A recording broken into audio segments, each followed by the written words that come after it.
"Daughter, let me bathe you today," asked the stepfather while Anna, under the shower, looked at him with wide eyes, paralyzed with fear. She could never have imagined that that simple request would change her life forever. Anna, still very young, had few memories of her biological father. He had left his mother, Laura, when she was just a baby, and his absence always hung like a silent shadow over her life. Anna never understood why he left, nor why he never tried to come back. But Laura, a strong and determined woman, did everything she could to raise Anna alone in the early years, filling the void left by her father with all the love she could offer. Things started to change when Laura met Carlos. Anna was only 2 years old and, for her, Carlos' presence seemed natural.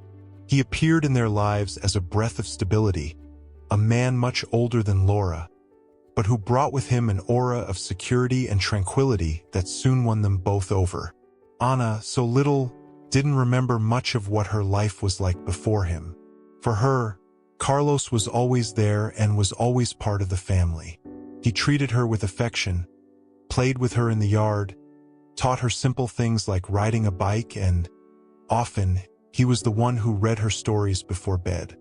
His playful and attentive way made Anna grow up feeling that he was her real father.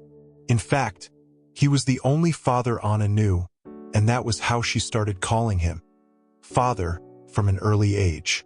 "You love him, don't you, daughter?" Laura often commented, seeing the close relationship the two had built. Anna always responded with a smile, feeling safe by his side. She truly believed that Carlos had filled the void his biological father left. He was her hero, the father figure who protected her and made her feel loved. There was no reason to suspect anything. The relationship between the three seemed perfect. Laura, Carlos, and Anna formed a family that everyone in the neighborhood envied. They were always seen together on weekends, having lunch out or walking in the park. Carlos was always affectionate and the type of man that everyone described as a good catch. Laura had found a partner who treated her well, and Anna, despite the absence of a biological father, seemed truly happy. For many years, this dynamic remained unchanged. Carlos was Anna and Laura's safe haven, someone they trusted completely.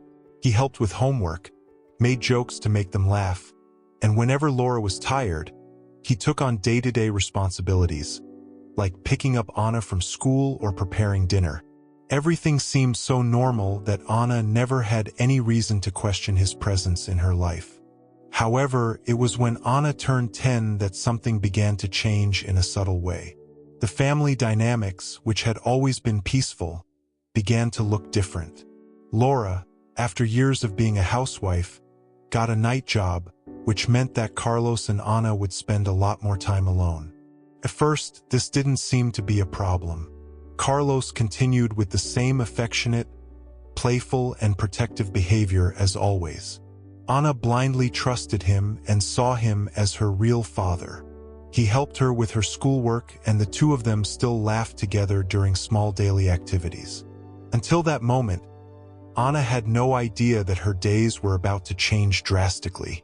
It was on a hot afternoon after school that the breaking point finally arrived, the first of many that would mark his life forever. Anna arrived from school exhausted. The heat of the day and the tiredness of classes left her worn out. She dropped her backpack on the floor and went straight to the shower. When she had already gotten wet, she realized that she had forgotten to take the towel. She shouted for Carlos to take a towel, just like she had done since she was a child. And then, at that moment, something changed irreversibly. He entered the bathroom with the towel in his hands, but instead of just handing it over and leaving, he stood there, looking at Anna. "Here's the towel, my dear," he said with a smile that, to Anna, seemed different from before. She expected him to leave, but he didn't. He stood there, his eyes fixed on her. Anna felt discomfort growing in her chest. Why wouldn't he leave? "Thank you, you can leave it there," she said, trying to sound casual, but her voice came out shaky. Carlos, however, didn't seem willing to leave. He remained there for a moment that seemed to last much longer than it should have. Anna noticed that his eyes followed her in a strange way that she had never noticed before. The silence of the bathroom, once full of steam and carelessness, now felt suffocating. A new sensation took over Anna. Discomfort, fear, something that she couldn't define, but that somehow reached her deeply at that moment. Something inside Anna changed. A premonition, a shadow of doubt. Carlos, that man she always called her father, the one who had filled the void in her life, now seemed like a strange figure. She felt a lump in her throat, a feeling that maybe what had happened wasn't right, but she didn't know how to react. She was confused, torn between what she had always known as normal and this new, uncomfortable perception that was surrounding her. After that day, things were never the same. The silence in the house, previously peaceful and familiar, was now heavy, full of something that Anna couldn't explain. She didn't tell anyone about what she felt, but the discomfort grew every day. Each time Carlos got closer than he should have, Anna began to avoid certain moments alone with him, but without it seeming obvious. After all, how could she explain to herself that she suddenly felt uncomfortable around someone she had always treated like a father? However, as time passed, Anna began to notice more changes in Carlos. They weren't drastic changes or easy to identify. It was something in his eyes, in the way he observed her. When he thought she wasn't paying attention, there was an intensity in his eyes that hadn't been there before, a kind of curiosity that, to Anna, began to feel uncomfortable. Once, when she was alone in the living room watching television, she felt Carlos gaze on her for too long. When she looked at him, the usual smile was there, but Anna felt a chill run down her spine. She had never felt this way around him before. A mix of distrust and fear began to form inside her, but Anna didn't know how to process that feeling. After all, he always treated her so well. Was he exaggerating? Could it be that the evil was in her, she thought. After a few days of accumulating this uncomfortable feeling, Anna decided to share it with her mother. One Saturday afternoon, while Laura was preparing lunch, Anna approached, unsure of how to approach the subject. "Mom, can I tell you something?" Anna began with a lump in her throat. "Of course, dear," Laura replied without taking her eyes off the pan. I think Carlos is looking at me strangely, in a weird way. I don't know, but I feel uncomfortable." Laura paused for a moment, but then shook her head and smiled, as if what her daughter had said was nonsense. Anna, you must be imagining things. You grew up with him, he always took care of you like a father. He's looking at you normally. What's wrong with that?" Anna was silent. Her mother's words, instead of reassuring her, left her more confused. Was it all in your head? Laura completely trusted Carlos and, seeing that her mother wasn't worried, Anna felt guilty for having raised the issue. "It must be all in my head," muttered Anna, forcing a smile to end the subject. But inside, something had already changed. The discomfort didn't disappear. In fact, it grew every time Carlos watched her or got too close. Anna felt that unpleasant feeling return now. However, she no longer knew if she could trust her own feelings. Maybe her mother was right, maybe it was all a misunderstanding. One day, Laura arrived home later than usual and Carlos seemed more agitated than usual. He approached Anna and, with a smile that the girl had previously found warm, suggested that they play video games together. She accepted it, trying to feel normal, trying to tell herself there was nothing wrong with it. But something in his mind started triggering warning signals. Carlos, who had always been so predictable, now observed her in a way that Anna couldn't explain. His smile looked the same, but his eyes never stopped looking at his body. The days turned into weeks, and the discomfort Anna felt in Carlos' presence continued to grow. It wasn't something she could point out directly, like he was doing something explicitly wrong, but the feeling that something was different followed her like a constant shadow. Every time they were alone, Anna felt Carlos's gaze linger longer than it should have, and his smile, once reassuring, now seemed filled with an intention that she couldn't understand. She just knew that, somehow, she didn't feel as comfortable with him as she used to. At school, Anna tried to continue her life normally. She still saw Camila, her best friend, every day, but the joy of spending time together seemed to have faded. Whenever Camila asked if everything was okay, Anna responded with a forced smile, avoiding going into details. Even though he wanted to tell someone, the words seemed to stick in his throat. At home, things continued to gradually get worse. Carlos' presence began to become increasingly invasive.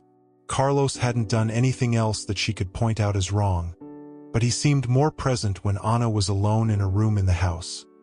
Soon, he would appear when she tried to watch television, sitting next to her in a way that before didn't bother her, but now made her tense. Anna began to pay more attention to her gestures and her words. He said the same thing he always said, but there was something new in his tone, something that Anna couldn't define. One afternoon, while Anna was doing her homework at the kitchen table, Carlos arrived home from work. He placed the keys on the table and, in his usual way, asked if she needed help with her homework. Anna hesitated for a second, never before hesitating to accept his help. Carlos always patiently guided her through the subjects she had difficulty with. But this time the idea of sitting next to him sent a chill down her spine. "No, thank you," Anna said without looking up from her notebook. She felt Carlos' gaze on her, something that would have gone unnoticed before, but now was an invisible weight. He walked away in silence, but that brief interaction left Anna restless for the rest of the day. Over time, she began to avoid Carlos more openly, but without realizing the impact this could have. When he asked if she wanted to watch a movie together, Anna said she was tired or had a lot of homework. When he suggested going out for a walk, she made up an excuse. It was as if her life was dividing into two worlds. The world before that uncomfortable feeling of towel day and the world after, where everything seemed to have changed without her being able to understand why. His mother, Laura, continued to work long hours, and when she got home, she was always exhausted. Anna watched her mother, feeling a growing desire to tell her what she was feeling again, but how to say it, how to explain that nothing concrete had happened, but that somehow Carlos seemed different. She was afraid that her mother wouldn't understand, or even worse, would dismiss her concerns, just as she had the first time. The fear of being misunderstood kept her silent. Furthermore, Laura and Carlos seemed to remain in harmony. They talked, laughed, and sometimes even made plans for the weekend, as if nothing was wrong. This contrast between what Anna felt and what she saw around her made her question her own feelings. Was she exaggerating? Maybe it was just a phase, maybe I was imagining things. However, a specific episode shook his certainties even more. It was a night like any other, and Anna was in her room reading a book before going to sleep. Laura had already gone to work on the night shift and, as usual, she and Carlos were alone. Anna had already learned to avoid situations where she spent a lot of time alone with him. But that night, when she finished reading, she realized that her door was ajar. It wasn't unusual for Carlos to stop by to say goodnight, but that night, when she opened the door a little wider, Anna saw him standing in the hallway, looking into the room. She couldn't say how long he had been there. Carlos soon gave a slightly embarrassed smile, as if it were something casual, and said, "I was just checking to see if you were okay." Anna nodded without saying anything, but her heart skipped a beat. Why was he standing there in the dark, just watching? The feeling of invasion, which had previously been vague, now seemed concrete. She felt that her privacy had been violated in some way. Even though Carlos hadn't done anything she could really complain about, the discomfort still consumed her. She could no longer concentrate on the book, and the night was filled with anxiety that she didn't know how to control. In the following days, Carlos' behavior remained the same, apparently normal, but Anna was already ignoring her own feelings. Every gesture, every word now seemed loaded with something she couldn't explain. With each passing day, Anna felt more and more isolated, with no one to share her growing fear. Camila, her best friend, was the first to notice the changes. They were at recess at school when Camila finally asked, "What's happening to you, Anna? You've been acting strange lately." Anna looked away, trying to hide it. "Nothing, I'm just tired," she replied with a forced smile. But Camila knew her too well to be fooled. She insisted, "We're friends. You know you can tell me anything, right? If something is bothering you, you can trust me." Anna felt a tightness in her chest for a brief moment. She considered telling everything. Telling about the strange feeling that haunted her at home, about Carlos's looks, about the growing discomfort that left her not knowing what to do. But the fear of speaking louder than she should paralyzed her. What if I was exaggerating? What if no one understood me? "It's okay, Camila, it's just a phase," he lied. Camila didn't seem convinced, but she didn't insist. Anna, on the other hand, felt the weight on her back getting heavier and heavier. She needed to tell someone. She knew that. But how? The fear of not being believed was still too strong to allow her to break the silence. Anna had never thought about locking the bathroom door. Her mother, Laura, had always told her it was dangerous since she was little. Anna heard that it was better to keep the door unlocked in case of an accident, such as falling or getting sick while taking a shower. It was a security measure and it made sense. She had never questioned this rule. Carlos knew this too, as it was one of the many rules that Laura insisted on following at home. It was the kind of detail that had never raised eyebrows until now. Since the incident with the towel, Anna felt that something was different, even if rationally she couldn't explain it. The discomfort seemed to grow day by day, fueled by looks and gestures that were once innocent, now seemed full of intentions that Anna didn't know how to interpret. The home, once a place of comfort and security, was slowly transforming into a space of tension and anxiety. It was an ordinary afternoon when the incident happened. Anna had just gotten into the shower, trying to relax after a long day at school. The hot water fell over his head, creating a blur of steam around him. She allowed herself to close her eyes for a moment, trying to calm the thoughts that were troubling her. But the brief moment of peace was interrupted by a sound. The bathroom door slowly opened and, before Anna could react, Carlos was already inside the bathroom. She turned quickly, surprised. "Hi, Anna," he said with the same casual smile as always. In his hands, he held a bottle of liquid soap that looked new. "I bought this for you. It's a special soap, it smells good. I think you'll like it." Anna was frozen for a second. She hadn't asked for any soap, and she certainly hadn't expected Carlos to enter the bathroom while she was in the shower. A part of her wanted to scream, wanted to demand he leave, but the words wouldn't come. She was confused, and a feeling of deep discomfort ran through her body.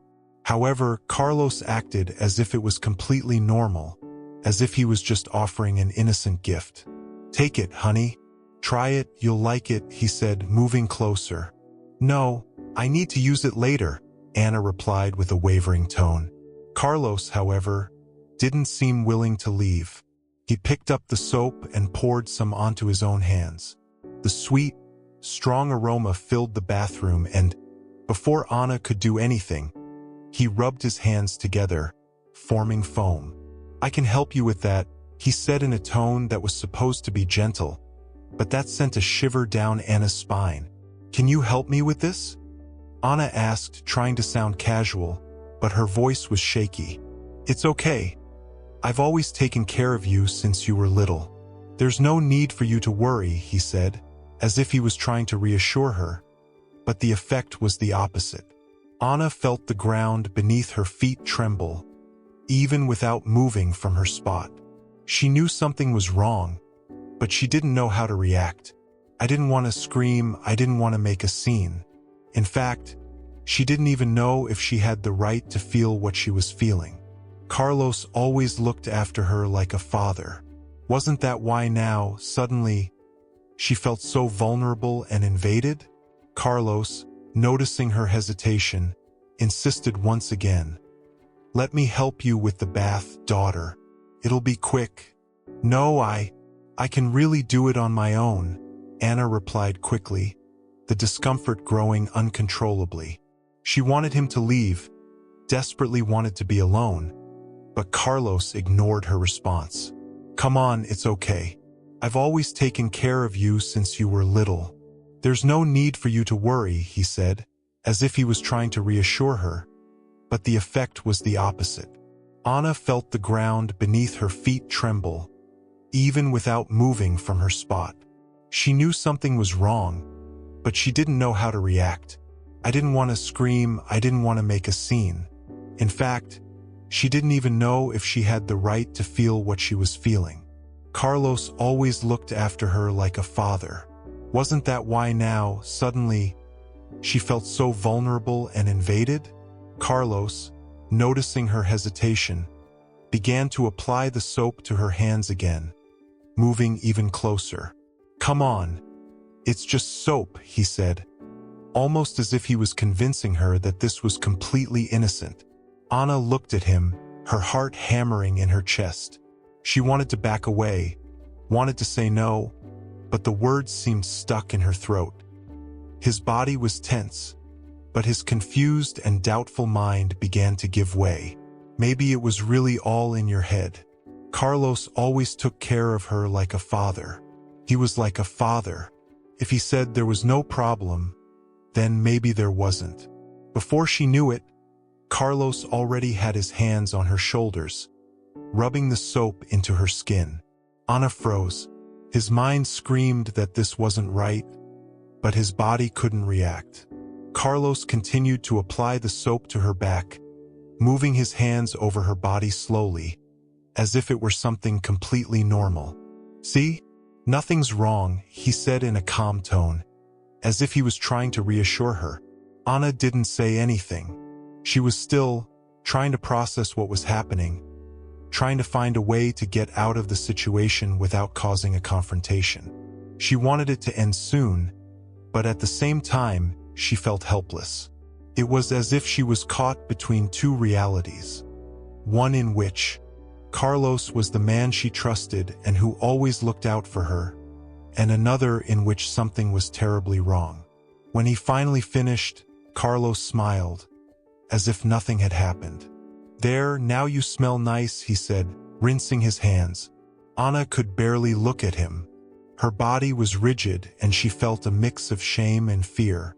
Carlos made to leave the bathroom, but before going, he turned and said in a casual tone, but with something dark, "Oh, and you don't need to tell anyone about this. Okay? People can misinterpret it, that I was just trying to help. Right? You'll always be Daddy's little girl." These words made Anna's heart sink even more. She stood there frozen as he left the bathroom, closing the door behind him. The sound of the door echoed through the room, but what resonated even louder in her mind were his words. Was he right? Would people get it wrong? Wouldn't her mother believe her? Anna felt suffocated by a guilt that she wasn't even sure where it came from. For a few minutes, she stood there, listening to the sound of the shower water echoing around her. She barely felt the hot water on her body. The discomfort and confusion were so great that she couldn't move a muscle. Why didn't I do anything? Why didn't I send him out? Was I exaggerating? Doubts were gnawing at her mind. She didn't know what to think anymore. Maybe Carlos was right. Maybe all of this was normal and she was simply exaggerating. When Anna finally realized, she noticed that her hands were shaking. She quickly turned off the shower, grabbed the towel and wrapped herself in it, feeling more vulnerable than ever. The soap he had brought was still there in the corner of the sink, like a symbol of something that Anna couldn't define. She left the bathroom hurriedly, not knowing how to deal with what had just happened. Her body was still shaking and she tried in vain to calm down. He was just trying to help, she repeated to herself, trying to believe it, but the comfort, the fear, and now the guilt consumed her. In the following days, Anna avoided Carlos as much as possible. Whenever he was around, she would make excuses to get away. If he offered to help with something, she refused. If he tried to get closer, Anna soon found a way to dodge. The discomfort that was once just a subtle presence now turned into a constant fear. She felt that Carlos was watching her closely, that his every movement was a reminder of what had happened in the bathroom. She didn't know how to talk about it. She felt confused and, above all, guilty. He said people could misinterpret it. Was it true? Anna couldn't stop thinking about those words. The fear that no one would understand her was even stronger than her fear of Carlos. After all, he had always been a good stepfather. He had always treated her well. Why was she so scared now? Every time Carlos approached, Anna felt a cold take over her body.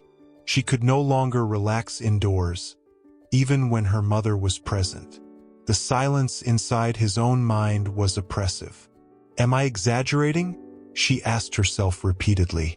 Carlos, on the other hand, acted as if nothing had changed. He maintained the same caring and helpful tone. He continued to act the same way he always had, being attentive to Laura and trying to get closer to Anna. However, for her, each interaction with him became more suffocating. The questions, the invitations to spend time together that were once part of the family routine, now sounded like traps that she couldn't escape.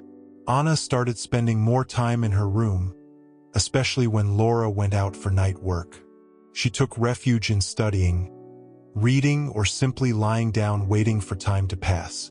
But Carlos wouldn't leave her alone. He knocked on her bedroom door, trying to engage her in conversations or suggesting activities that, for Anna, were a constant reminder of the discomfort she felt. One night, after Laura left for work, Anna was lying in bed trying to concentrate on a book when she heard a light knock on the door. Her heart sped up. It was always the same feeling, a chill down her spine that paralyzed her. "Hi, daughter, can I come in?" Carlos asked. Without waiting for a response, he had already opened the door and entered the room. Anna quickly adjusted herself in bed, pulling the blanket closer to her, as if it could protect her.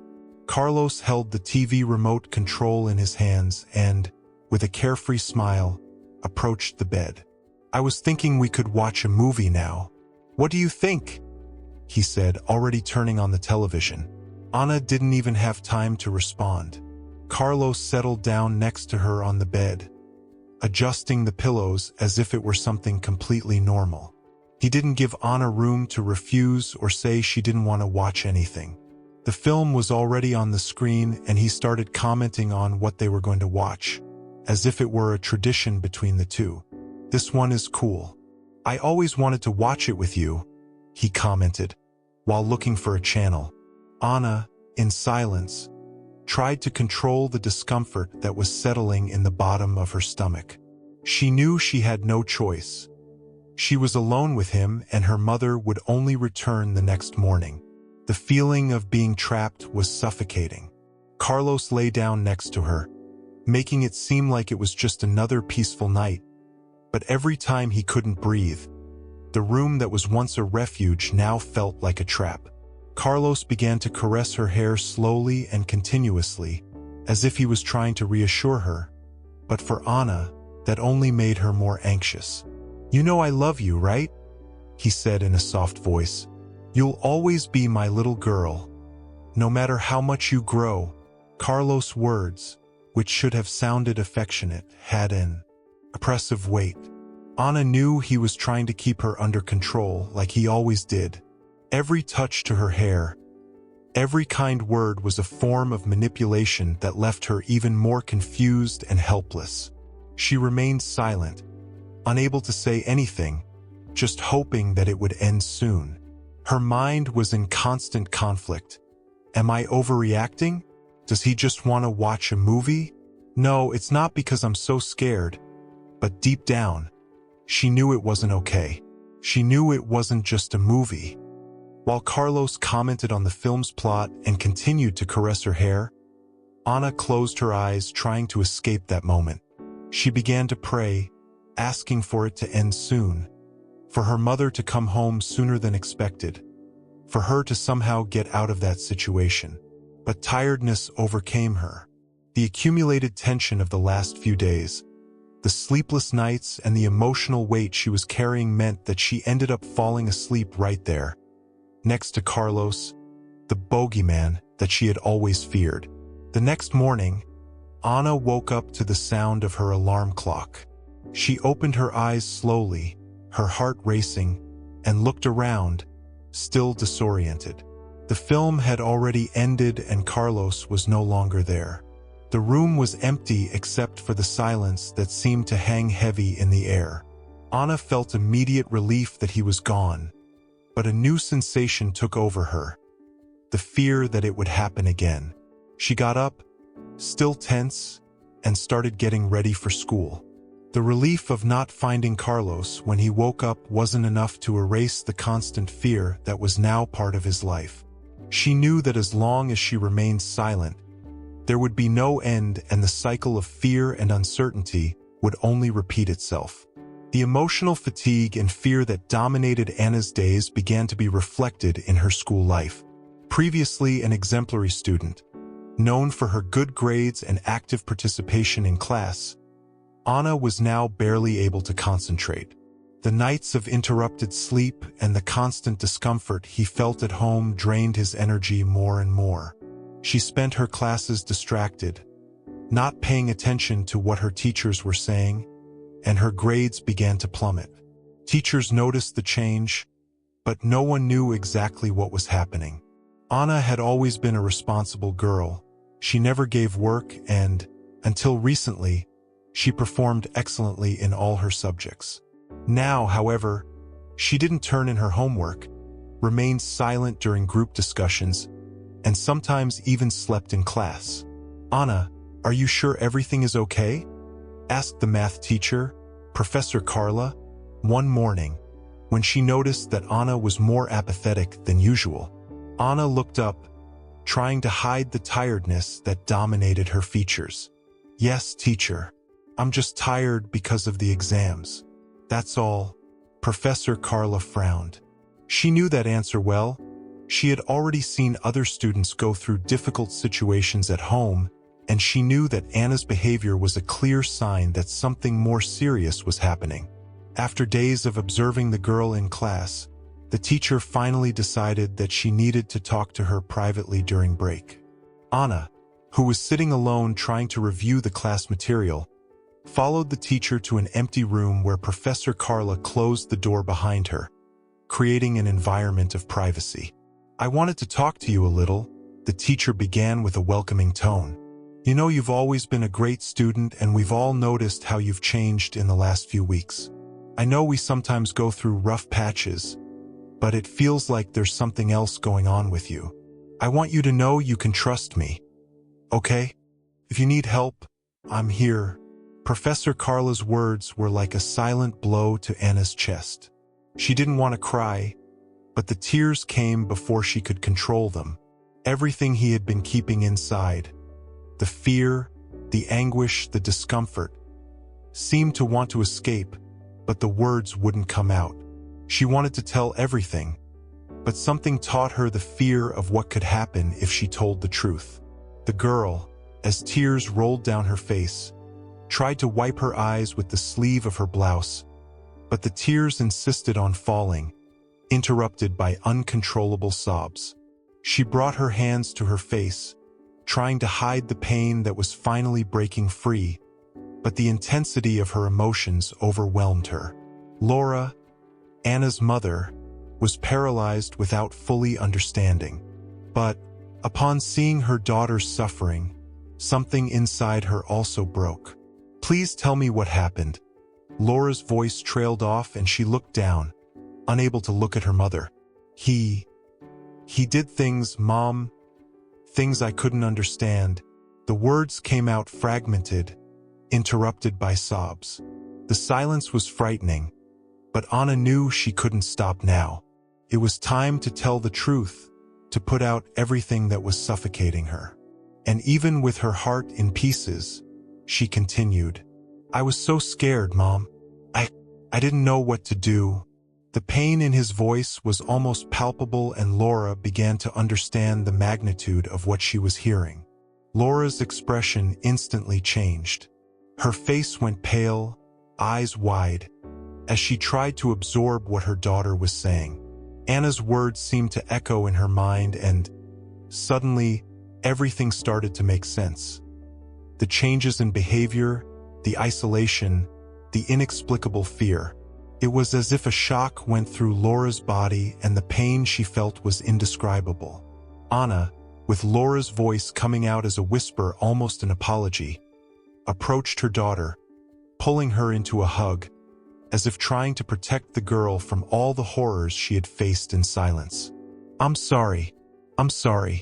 Forgive me for not seeing it," Laura said. Anna sank into her mother's arms, and the two cried together, as if tears were the only way to alleviate the accumulated pain. Laura held her daughter with all her strength, feeling her heart breaking into 1,000 pieces. The weight of guilt was crushing, and she couldn't stop apologizing. The regret for not having realized sooner, for not having protected my daughter, eats at me, Laura repeated, her voice breaking, tears streaming down her face. "Forgive me, daughter. I'm so sorry." Anna, still in tears, felt a deep relief when she heard those words. Finally, she was no longer alone.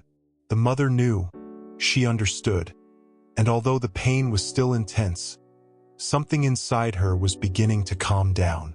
The two hugged each other for a long time, the sound of their sobs echoing through the room. Laura stroked her daughter's hair, trying to calm her, but at the same time feeling a deep pain for not having been able to protect her. After a few minutes, Laura wiped her tears and looked at Anna with a new determination on her face, still marked by suffering. "We're going to look for help, Anna. You don't have to carry this alone," said Laura, her voice firm, but full of emotion. "We'll get through this together. I promise everything will be okay. I won't leave you alone." Anna nodded, exhausted, but feeling relieved to have finally told the truth. "I knew there was still a long way to go and that the healing process would be painful, but now I felt like I could face whatever came."